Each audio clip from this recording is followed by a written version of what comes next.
환상적인 도시, 무리의 도시 베니스를 가본 적이 있는데 굉장히 큰 감동을 받았습니다. 유럽인들이 베니스에 가서 문학가들은 더 깊은 글을 쓰고 예술가들의 혼에 뭔가를 불어넣는 그런 힘이 베니스라는 공간에 있다고 하는 얘기는 진실했습니다. 그러나 작년인가요? 재작년에 해수면이 올라와 가지고 길에 막 물이 들어오고 성당 앞에도 물이 차고 그런 모습을 보았어요. 나폴리 민요를 알고 나폴리에 대한 기대감을 갖고 나폴리를 가본 적이 있는데 의외로 가난하고 좀도둑이 많은 도시였습니다. 런던도 좋지만 폭탄이 터져서 불안이 가중됐어요. 우크라이나의 수도 키우에는 연일 미사일이 날아옵니다. 서울은 월 임대료가 이제는 일본의 도쿄보다도 더 높다는 그런 통계가 나왔습니다. 우리나라 국민 91.8%가 도시에 거주하는데 전 국토의 16.7% 위에 사람들이 사는 거예요. 너무 과밀화되어 있어서 땅값도 비싸고 환경오염 문제도 심하고 교통난도 이만저만이 아닙니다. 서울 시민들의 거주 공간 중에 빗물이 잘 스며들어서 땅으로 들어갈 수 있는 공간은 4%에 불과해요. 그래서 폭염에 시달리는 날이 많아지고 호흡기 질환과 아토피 질환이 점점 더 많아지고 있습니다. 우리가 잘 모르는 범죄는 지난 밤에도 이곳저곳에서 많이 일어났고 대낮에는 계속 시위와 자기 주장을 펼치는 사람들의 소리가 들려오고 있습니다. 도시의 외적 환경을 고차원적으로 잘 만든다고 해도 구성원들이 모두가 만족할 수 있느냐 하는 질문을 던질 때 그것은 참 어렵다라고 대답할 수밖에 없습니다.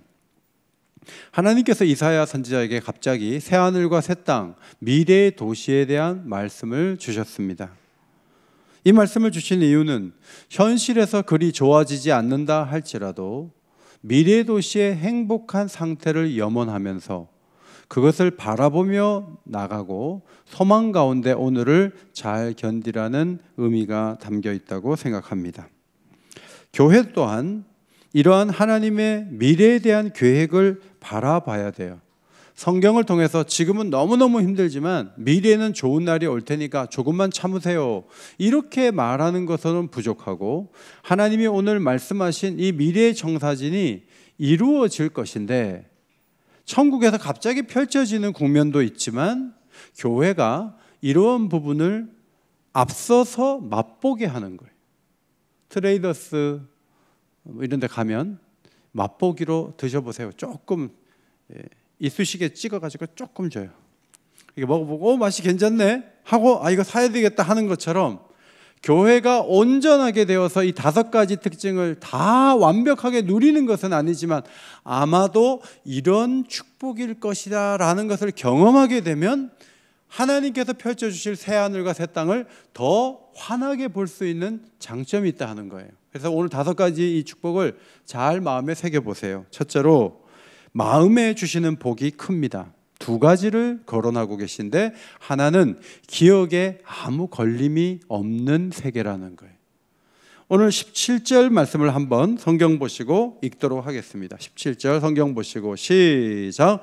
보라, 내가 새하늘과 새 땅을 창조하나니 이전 것은 기억되거나 마음에 생각나지 아니할 것이라. 이전 것은 기억되거나 마음에 생각나지 않는다는 거죠. 이 땅을 살아갈 때 우리는 여러 가지 안 좋은 기억을 갖고 있습니다. 제가 신혼부부 교육을 하는데 아버지 얘기 좀 해봐요 그랬더니 어떤 자매가 엉엉 우는 거예요. 얘기를 들어보니까 아버지가 상처를 많이 준 거예요. 이 자매는 결혼을 해야 되는데 아버지 된 상처가 걸림돌로 작용하는 것을 보았어요. 어떨 때는 피해자가 돼요. 그런데 어느 경우에는 자신이 가해자가 돼요. 가해자가 되든 피해자가 되든 앞으로 나가야 되는데 좋지 않은 기억 때문에 하나님이 천국문을 열어주셔도 누리지 못할 수가 있어요. 그런데 하나님께서 기억나지 않게 해주시겠다, 그렇게 약속을 하셨습니다.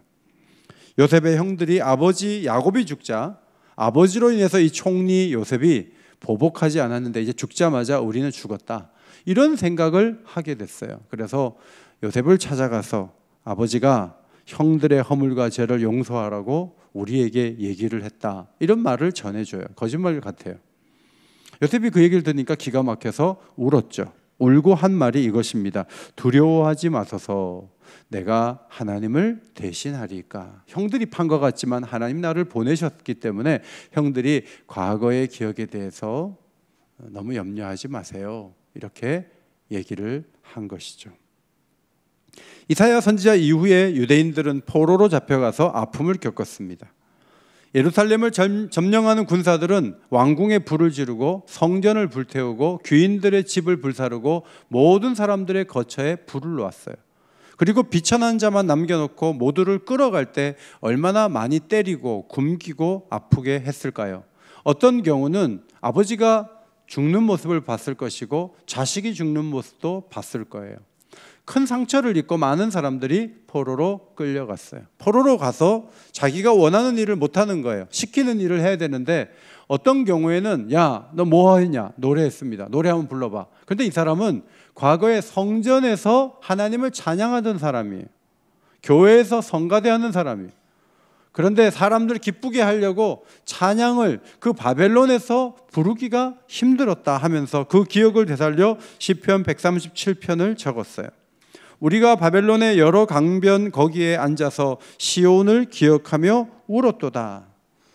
울면서 연주를 해야 될 악기인 수금을 버드나무에 갖다 걸어놨어요. 왜 거기다 걸어놨는가 하면 이는 우리를 사로잡은 자가 거기서 우리에게 노래를 청하며 우리를 황폐하게 한 자가 기쁨을 청하고 자기들을 위하여 시온의 노래 중 하나를 노래하라 함이로다. 하나님을 노래하는 찬송을 귀를 즐겁게 하려고 이국 땅에서 뜻도 모르는 사람들에게 노래하느니 매를 맞더라도 수금을 버드나무에 걸어놓고 나 노래 못하겠다, 그 기억을 가지고 지은 시가 시편 137편이에요. 우리에게도 국가적으로 아픈 기억이 있죠. 6.25 때 남편을 잃고 가족을 잃은 분들은 북한에 대한 좋은 감정을 가질 수가 없어요.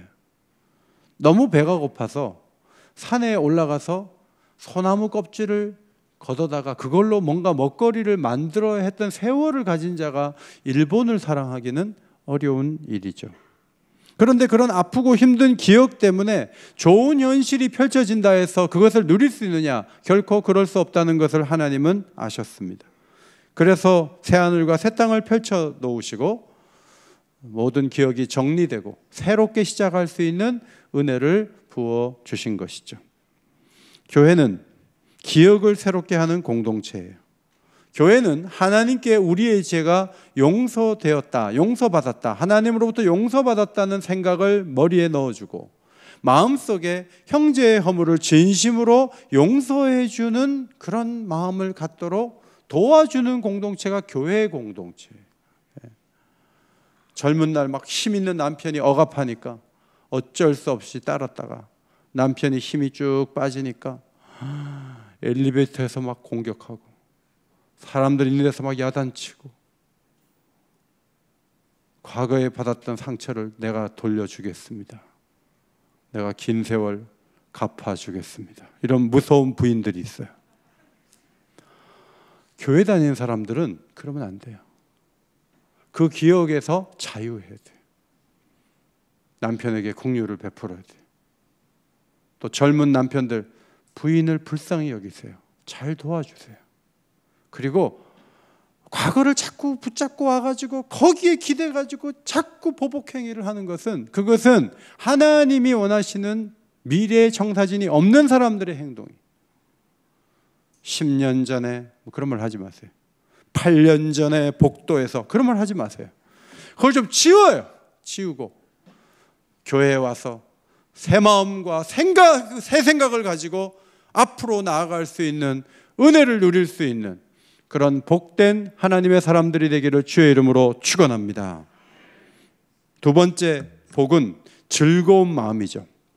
우는 소리, 부르짖는 소리가 새 하늘과 새 땅, 새 도시에서는 들리지 않을 것이다. 요한계시록 21장 4절, 다시는 사망이 없고 애통하는 것이나 곡하는 것이나 아픈 것이 다시 있지 않다 그랬어요. 처음 것들이 다 지나갔기 때문에 하나님이 창조하신 것을 보면서 하나님 백성은 즐거워하고 하나님도 하나님 백성들을 보면서 즐거워하는 거예요. 그렇게 즐거움이 가득한 도시가 준비되어 있다고 말씀하셨습니다. 이사야 58장 14절에 내가 여호와 안에서 즐거움을 얻을 것이라. 여러분 오늘 웃어야 돼요. 오늘 기분이 좀 나쁘더라도 웃어야 돼요. 브라질하고 앞으로 붙을 텐데 질지도 몰라요. 그래도 웃어야 돼요. 포르투갈처럼 이기면 좋겠는데 아마 질 거예요. 그래도 웃으세요. 왜냐하면 우리의 즐거움은 브라질한테 이겨서 즐거운 것을 추구하지 않아요. 우리는 여호와 안에서 즐거움을 얻는 자들이에요. 아멘. 생명길을 깔아놓고 진주문을 열어놓고 그리고 아무 문제가 없는 놀라운 도시, 생명수 강이 흐르는 그곳에 아직 우리는 가지 못했다 할지라도 그리스도 안에서 기뻐하고 또 즐거워할 수 있는 그런 여지를 우리는 갖고 있다. 이것을 성경은 가르치고 있어요. 마태복음 13장에 예수님께서 하늘나라를 비유하시면서 밭에 숨겨놓은 보물을 가진 사람들의 비밀스러운 기쁨, 이런 걸 말씀하셨어요. 지나가는데 밭에서 뭐가 번쩍해서 가봤더니 그 일대에 누가 그걸 파묻어 놓고 죽은 거예요. 몰라요. 밭주인도 거기에 그런 게 있는지 모르는 거예요. 좀 깊이 파니까 막 엄청난 보물이 묻혀 있어요. 그러니까 집에 와가지고 자기 거 다 팔아가지고 그 밭을 살려고 그러는 거예요. 밭이 만약에 5천만 원 합시다. 1억 주겠다고 하는 거예요. 사기만 하면 수백억이 거기 묻혀 있어요. 여러분 그러면 그 밭 안 사겠어요?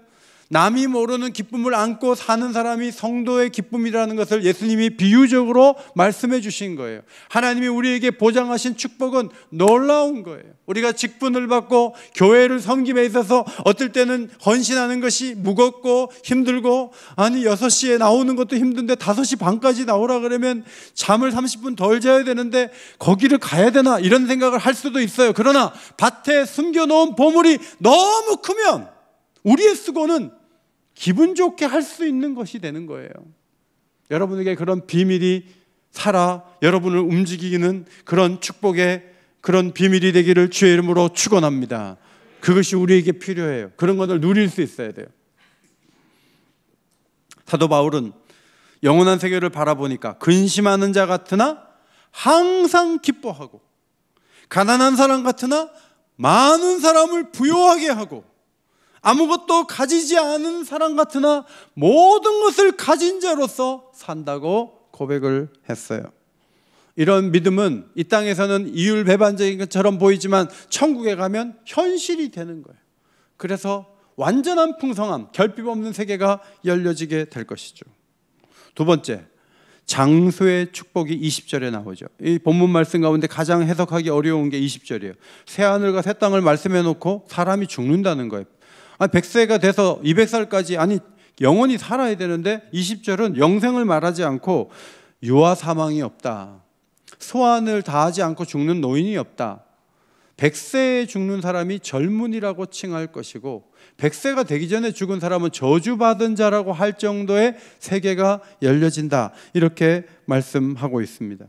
일본에서 75세 이상 되는 인구 대비 15%가 넘어갔다고 해요. 초고령 사회에 진입했어요. 일본에는 100세가 넘게 생존한 분이 9만 500명이에요. 9만 500명. 굉장히 많죠. 그러면 일본에서 이 말씀이 응한 것이냐? 전혀 그런 뜻은 아니에요. 이사야 시대에는 보통 40살에서 50살까지 살았다 그래요. 그러니까 우리가 7, 80 사는데 8, 90 사는데 이사야 시대에는 40살 그 이후에 거의 다 죽었어요. 그런데 하나님께서 100세에 죽는 사람이 젊은이다라고는 말씀을 주셨어요. 이 말씀은 만족을 가지고 충분히 살 수 있는 세계가 열린다는 것을 그 시대의 용어로 설명한 것이라고 볼 수가 있습니다. 여러분, 저는 이 말씀을 어떻게 우리 교회가 이루어 갈까 여러 가지로 고민을 해봤어요. 교회 또한 점점 더 깊은 영성을 가지고 내세에 들어갈 준비를 해야 되죠. 그런데 이 땅에 사는 동안에 외롭고 힘들고 아프고 고통스럽게 오래 사는 게 무슨 의미가 있겠어요? 90 넘으신 어떤 권사님 신방 갔는데 그 문을 열어주러 나오시는데 막 너무 아파가지고 통증 때문에 막 걸어 나오는 게 너무 힘드시고 그 짧은 거리를 그렇게 해서 막 110세, 130세 살면 무슨 의미가 있겠어요? 그러나 우리가 80, 90, 100살을 산다 할지라도 그 시간 속에서 하나님께서 원하는 일을 다 하고 가면 되는 거죠. 하나님이 원하시는 만족을 다 누릴 수 있다면 그는 축복된 삶을 산 거예요. 여러분, 우리에게는 슬픈 날이 있고 기쁜 날이 있어요. 그런데 시편의 기자가 기도했잖아요. 아프고 힘들고 괴로운 그 날수대로 기쁜 날도 있기를 원합니다. 그렇게 기도했어요. 그런데 기도를 뒤집어 가지고 우리의 슬픈 날보다는 기쁜 날이 갑절이 있기를 원합니다. 그런 모습으로 장수하는 하나님의 축복이 여러분에게 있기를 주의 이름으로 축원합니다. 그런 은혜를 우리가 받을 수 있는 거예요. 그래서 교회 생활은 그것을 도와줘야 되는 거예요. 매사에 불만하고 매사에 화가 나 있고 매사에 슬픈 사람을 데려다가 밝은 마음을 심어주고 우울하지 않게 하고, 노년에도 막 외로워서 아무도 찾아온 사람이 없는데 교회에서 전화가 오고 젊은 집사님이 점심 대접하겠다고 목사님이 시켜가지고 그 집사님 보낸 거예요. 그래가지고 교회 돈으로 밥 사주게 하면서 일주일에 한 번씩 누군가 와가지고 밥도 사주고 그러면 얼마나 좋겠어요. 그런 일이 있다는 게 아니라 그러면 좋겠다는 거예요. 그래서 시니어들을 잘 섬기는 거예요, 교회가. 그래서 시니어들이 돌아가시는 그날까지 그냥 대접받으면서 사랑 속에서, 야, 너무 좋다. 자식은 전화 한 번 안 하는데 이렇게 교회 가족들이 나를 보살피고 나를 위해 기도해주고 내게 먹을 것을 갖다 주고 차를 몰고 와서 나에게 점심 대접하는 사람도 있구나. 여러분, 그렇게 하면서 교회 생활을 행복하게 하다가 주님 부르신 날 가면 그 사람이 장수한 사람, 교회가 그것을 돕는 공동체가 되기를 간절히 소원합니다. 노인이 되어보지 않으면 그런 꿈을 꾸지 않아요. 왜냐하면 다음 세대만 중요하니까. 그런데 사실 시니어들이 행복하게 시간을 보내는 게 매우 중요해요. 지금 시니어 모임을 못하고 있는데 새해에는 잘 계획해서 교회 가면 기쁨이 있고 교회 가면 소망이 있고 교회 가면 위로가 있다, 이런 은혜가 교회 가운데 나타나야 되고 회복과 치유가 계속 반복되면서 아름다운 은혜의 자리에 나가야죠. 세 번째로는 공평한 보상과 안전에 대한 말씀이 21절로 23절에 있어요. 이사야 시대에는 집을 지어놔도 약탈한 사람들이 와서 집을 뺏어요. 나무를 심어놔도 그 나무의 열매를 딴 사람이 와서 따먹고 포도원 통째로 뺏어가면 자기가 심어놓고도 먹지도 못하는 거예요. 그런데 하나님이 마련하신 세계는 자신이 세워놓은 집에 살고 그 다음에 자신이 심어놓은 나무의 열매를 먹을 수 있는 그런 안전이 보장되어 있는 공간을 하나님이 마련하시겠다고 약속하셨습니다. 지금은 경쟁이 너무 심해서 수고한 것을 남이 가져가는 경우가 많아요. 연예인의 4%가 전체 수입의 50%를 가져가고 나머지 46%가 그 나머지 50%를 가져가고, 연예인 중에 50%는 수입이 하나도 없어요. 오히려 갖다 바쳐야 돼요. 그런데 연예계만 그런 게 아니고 운동하는 야구 선수도 그렇고 축구 선수도 그래요. 손흥민은 몇백억을 받지만 정말 축구 선수 하다가 아무것도 못하는 사람도 너무너무 많아요. 대학을 졸업하고 정상적으로 좀 좋은 직장에 들어가는 사람은 몇몇밖에 안 되고 대부분은 참 힘든 시간을 이어가는 것이 산업사의 고민이에요. 그런데 하나님이 설계하신 도시에서는 수고가 헛되지 않을 거다. 일한 대로 땀 흘린 대로 너희가 심은 나무의 열매를 너희가 먹을 수 있는 축복을 너희가 누릴 수 있다라고 말씀해 주셨습니다. 요한계시록 22장 12절에 각 사람에게 그가 행한 대로 갚아주리라. 여러분, 이 땅에서 수고한 거 하나님이 다 갚아주세요. 목사가 뭐 조그만 선물 안 줘도요, 하나님이 그 사람을 다 보고 계세요. 여기 올해 정말 잘했죠. 제가 보니까 아주 잘했어요. 제가 전에 한 20년 정도 세워놨다가 그게 다 낡아가서 막 쓰러져 가서 끈으로 막 묶고 하다가 이제 그거 버리고 새로 했는데, 이거 하는데 8명이 달라붙어 가지고 며칠을 하는 거예요. 얼마나 고마운지. 나중에 천국 가시면 뭐 하나 더 주실 거예요. 그러면 아가페 청년부가 이게 뭐예요 하나님? 그러면 그때 추리한 거 수고했다. 여기 하나 더 받아라. 그러신다고. 하나님이 각 사람이 행한 대로 오늘 귀한 찬양을 드린 것에 대해서 하나님을 섬기고 노래한 것에 대해서 하나님이 저는 아무것도 안 줘요. 근데 하나님이 갚아주세요. 수고한 대로 채워주세요. 예. 아멘을 여러분이 하시고 성가대가 잘 안 해요. 하나님이 갚아주신단 말이에요. 그럼 우리는 어떤 교회를 이루어야 되는가? 각 사람이 일한 대로 받아서 살아가도록 도와야 돼요. 최저임금 제도가 사실은 경영자에게는 어려워요. 왜냐하면 최저임금을 올려놓으면 위에도 다 올려야 되거든요. 그러니까 월급을 주는 사람에게는 참 어려운 제도인 건 사실이에요. 그러나 외국인들조차도 최저임금에 적용이 돼서 그들도 어느 정도의 삶의 수준을 유지할 수 있도록 법으로 지원을 해주는 이 사회 체계 자체, 사회에 보장되는 여러 가지 제도 자체는 사람을 사람답게 살게 하는 아주 귀한 정신 위에서 세워진 거예요. 물론 이기적으로 파업하고 뭐 1년에 1억도 더 받으면서도 더 달라고 하는 사람들에게 분명히 문제가 있는 것이지만 연약한 사람들을 잘 세워주고 보살피는 것에 마음의 문을 닫으면 안 돼요. 선교가 뭐예요? 사람들을 회심시킬 뿐만 아니라 그들로 하여금 지역사회를 섬기고 정의를 행하도록 독려하는 것, 이것이 선교의 정의예요. 다시 한번 앞에 보시고 읽겠습니다. 시작. 선교란 사람들을 회심시킬 뿐 아니라 그들로 하여금 지역사회를 섬기고 정의를 행하도록 독려하는 것을 의미합니다. 저도 선교지에 뭘 갖다 주는 것만 선교인 줄 알았어요. 그런데 그런 게 아니에요. 우리 동네 푸르메 재단이 큰 일을 하면서 17개 단체를 이끌고 있어요. 그 중에 하나가 넥슨 어린이 재활병원이에요. 우리 걷다가 감사한 것 마음에 담아서 걸음수의 10분의 1을 좀 드립시다. 예상 금액 3,400이었어요. 근데 지난주만 해도 183명이 헌금을 했고요.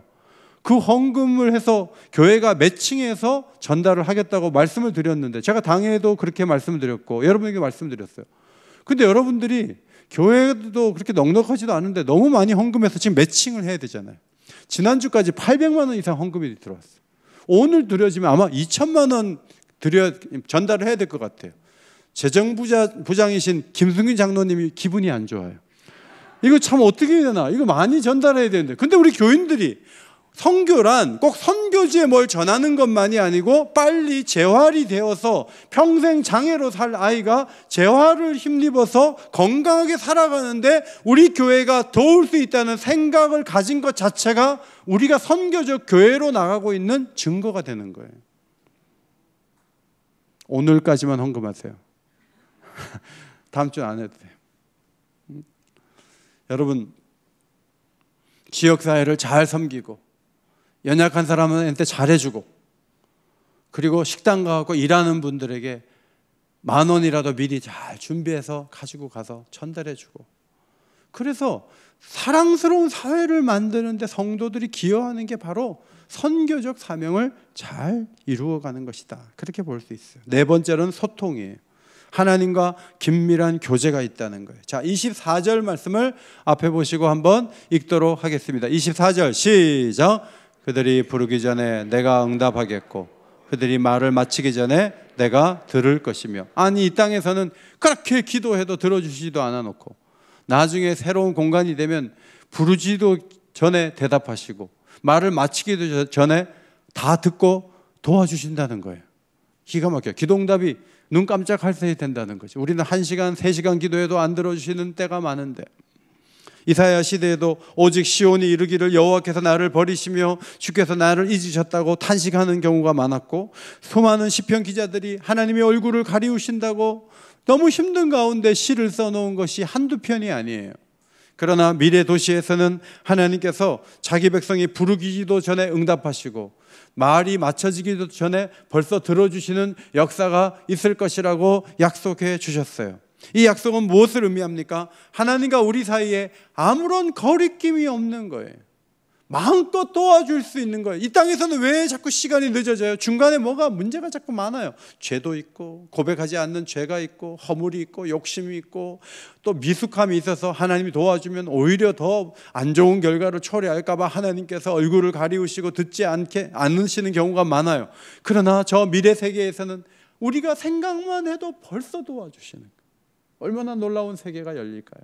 기대가 돼요. 그런데 여러분, 이 땅에서도 하나님이 여러분이 생각만 해도 주실 때가 있어요. 그런 거를 한 번이라도 경험해 보세요. 저는 강단에서 이런 교회가 되면 좋겠어요. 전에 그랬잖아요. 제가 우리 교회 엘리베이터 있어야 된다고. 근데 엘리베이터 회장님이 여기 와 앉아 있었어요. 그래서 엘리베이터 들어온 거예요. 제가 강단에서 뭐 좀 하면 좋겠어요. 그런데 그걸 이룰 사람이 여기 앉아가지고 제가 하겠습니다 하는 거예요. 여러분, 그냥 말이 입에서 떨어지는데 할 사람이 나타나면 그거 얼마나 목회하기 좋은 거예요. 여러분의 기도 제목 가운데 하나님과 긴밀한 관계 속에서 좀 되면 좋겠다 하고 말도 안 했는데 되는 역사가 신앙생활에 펼쳐지면 교회에 나와서 기도하는 것만큼 신나는 일이 있을까요? 그런 은혜가, 그런 축복이 2023년에 여러분에게 펼쳐지기를 주의 이름으로 축원합니다. 그러려면 내일부터 10일 동안 기도해요. 주 앞에 나와요. 부르짖지도 않고 좋은 일 있기만 기대하고, 그건 행운의 신을 섬기는 자세예요. 운명의 신을 섬기는 거예요. 그러지 마세요. 하나님 앞에, 살아계신 하나님 앞에, 예수 그리스도를 보내신 그 하나님 앞에 내 마음을 쏟아놓고 기도해요. 그러면 하나님이 이거는 빨리 들어줘야 되겠다 하면 바로 그날 오후에 들어줄 수 있다고요. 그래서 그런 응답을 받은 사람들이 간증을 하는 거예요. 저는 이렇게 빨리 응답을 주셨다고.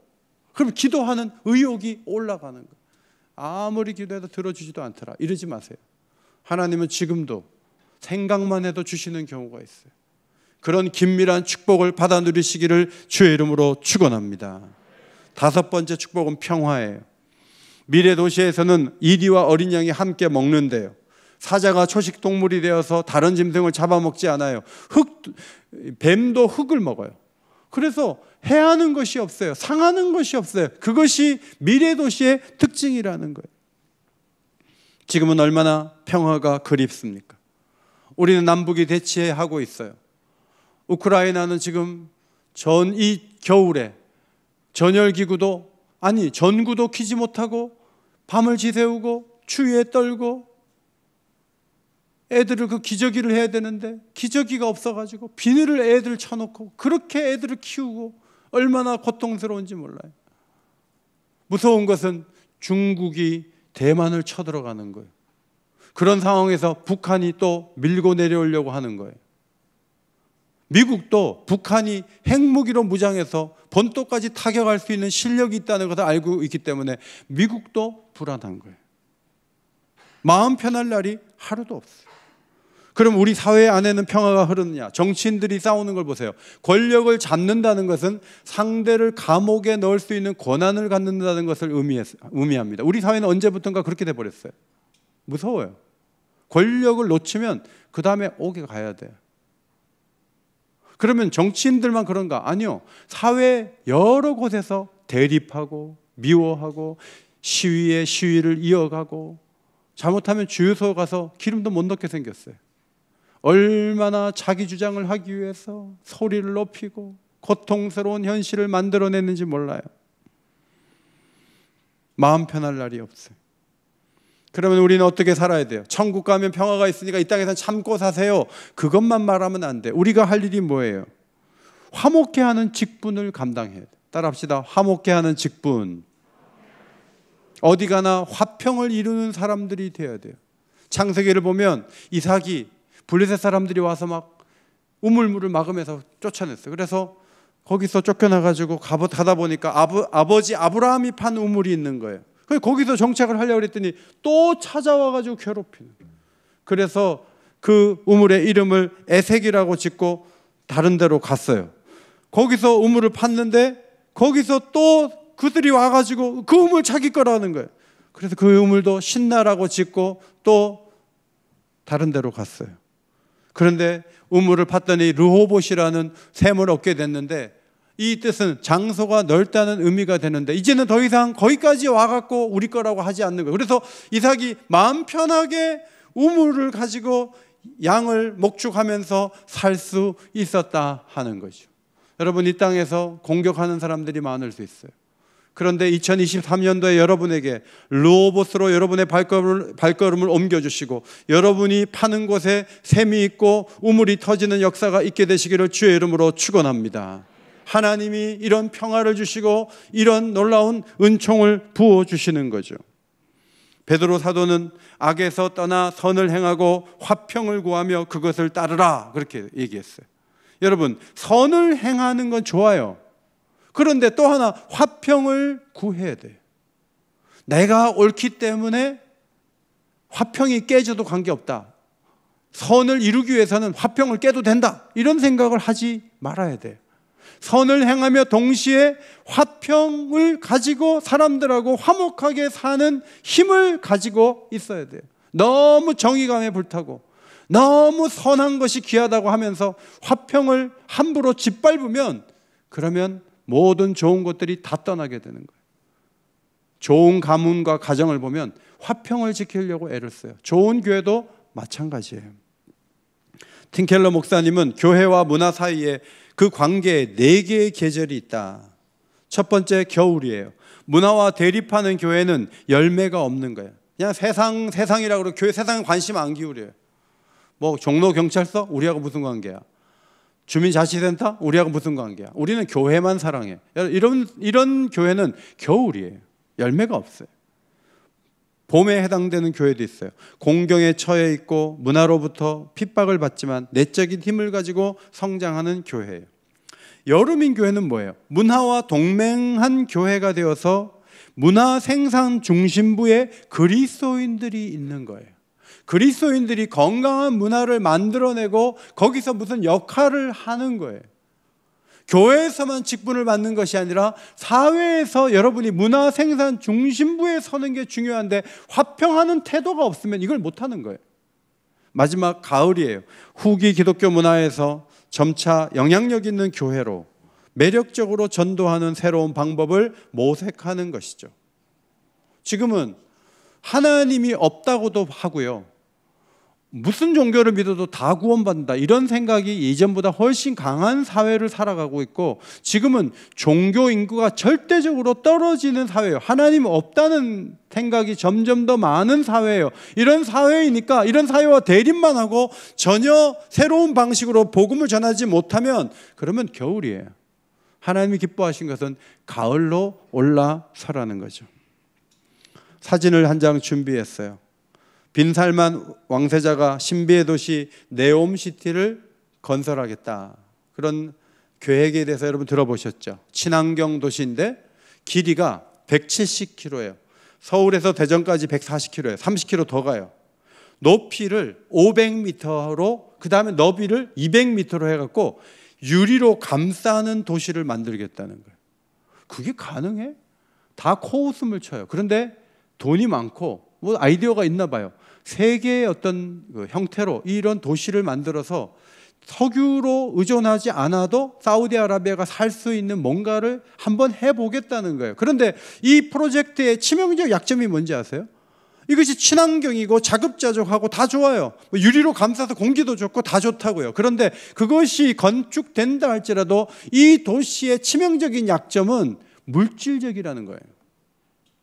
물질이 잘 갖추어지고 좋은 공기를 마시고 전기 자동차를 타고 간다 해서 행복하다면 부자들만 행복할 거예요. 그러나 우리가 보는 것처럼 물질이 많다 그래서 행복한 거 아니에요. 마음의 문제일 때가 많고요, 하나님과의 관계일 때가 많고요, 평화가 주어져야 행복하고요, 공평해야 얼굴을 피고 살 수가 있는 거예요. 그래서 하나님이 지적하신 이 5가지가 사실은 이 네옴시티보다 훨씬 더 강력하고 풍성한 미래도시라는 것을 마음에 그려보세요. 사람이 떡으로만 사는 것이 아니기 때문에 대토목공사로 그런 세계를 이룰 수는 없는 거예요. 5가지를 마음에 그리세요. 첫째로, 마음의 문제가 해결되는 도시, 그 도시의 중심에 교회가 있기를 소원합니다. 교회에 와서 좋지 않은 상처, 아픔 다 치유받고 마음이 건강해지면 되는 거예요. 두 번째, 만족하며 오래 살 수 있어야 돼요. 만족하면서. 만족 없이 아프고 힘든 가운데 오래 사는 게 의미가 없어요. 그래서 교회 가운데 계속 있어야 될 게 뭐예요? 치유예요. 치유. 저는 예배 시간에 여러분의 아픔이 해결되는 축복이 임하기를 주의 이름으로 축원합니다. 예배 시간에 그런 일이 있었어요. 몇몇 분이지만, 목사님 정말 힘들었는데 예배 드리다가 좋아졌어요. 나았어요. 그리고 저한테 막 선물까지 가지고 왔어요. 예배에 하나님의 치유가 있는 거예요. 몸이 아픈 분들 집에서만 예배 드리지 말고 교회에 와가지고 예배 드려요. 저는 여러분들이 예배하다가 하나님이 터치해 주시면 다시 건강을 회복하고 다시 예배를 드리면서 찬송할 수 있는 건강한 삶을 하나님이 주실 수 있다. 저는 그걸 믿어요. 회복되기를 주의 이름으로 축원합니다. 세 번째로 공평한 보상과 안전이 있는 거죠. 수고를 누릴 수 있는 축복, 재난을 극복하는 힘, 이런 은혜를 받아야죠. 네 번째는 하나님과 깊은 교제를 나누는 거예요. 그냥 하나님께 기도도 하려고 하는데 하나님 응답해 주시면 얼마나 좋겠어요. 그런 세계가 지금도 조금씩 맛보기로 주신다고요. 그런 간증이 한두 건은 있어야 될 거 아니에요. 무슨 하나님이 그렇게 응답해달라고 수년 동안 기도했는데 한 가지도 도와주지 않는 그런 하나님이 어디 계세요? 하나님은 도와주기를 원하세요. 문제는 친해지지 않은 거예요. 죄를 극복하지 못한 거예요. 내가 아직 미숙한 거예요. 그걸 해결하고 이 땅에서 하나님과 소통을 잘하면 가장 행복한 시간이 언제예요? 기도 시간이에요. 가장 행복한 시간이 예배 시간이에요. 목사님 조금만 있으면 1시예요. 빨리 설교 마치셔야지. 뭐 계속 그럽니까? 집에 가야 되는데. 그러실 수 있지만 예배 시간이 행복한 시간이 되기를 바랍니다. 다섯 번째로 평화는 하나님이 주시는 거예요. 여호와 샬롬의 은혜. 부부간에 말하지 않고 사는 분들이 계세요. 그러지 마세요. 젊었을 때 그렇게 월급 받아다 주고 그렇게 애썼는데 한마디도 안 하면 어떡해요? 그러지 마세요. 잘해주세요. 제 아내는 가끔 그래요. 당신이 나이가 많고 잘 걷지 못해도 내가 끝까지 당신을 사랑해 줄게요. 그래요. 엄마 같아. 결혼은 잘했어요. 제가 보니까.